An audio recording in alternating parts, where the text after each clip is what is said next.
চলো আগের পার্টিতে তোমাদেরকে বলেই দিয়েছি যে আমি যাচ্ছি ফুল ফ্যামিলির সাথে একটা জায়গায়, আর আজকে বলবো সেটা কোথায়। তার আগে দেখে নাও, আমরা এখানটায় চেপে গেছি ট্রেনে, আর আমাদের সাথে আরেকটা ফ্যামিলি যাচ্ছিল, এই যে আন্টিদের ফ্যামিলি। আর ওদের সাথে আজকেই আমাদের ফার্স্ট টাইম দেখা, কিন্তু এমন মনে হচ্ছিল যে কত দিনকার পরিচয়। আর সকাল সকাল আমরা এই বিশাখাপত্তনম স্টেশনে নেমে নিয়ে নিয়েছিলাম ইডলি, যেটা খেতে খুব ভালো ছিল। আর দেখো সামনে থেকে পাহাড় দেখা যাচ্ছিল। আর এখানটায় লিটারালি আন্টি বলার জন্য আমি, ঋষিতা আর আন্টি তিনজন মিলে এই ভিডিওটা বানিয়েছিলাম একদম ফুল ডিডিএলজে স্টাইলে। দেখো কি ভালো লাগছে। তারপরে তো এটা নিয়ে অনেক হাসাহাসিও হলো।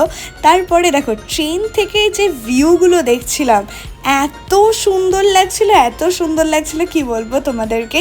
পাহাড়ের কাছে আমরা যাচ্ছি, তারপরে ট্রেনে দেখা হয়ে গেছিলো এই একটা পুচকু বাচ্চার সাথে, যে এত কিউট ছিল যে আমাদের 27 ঘন্টার জার্নি কি করে কেটে গেল বুঝতেই পারিনি। এই কিউট বাবুটার নাম ছিল নীলু।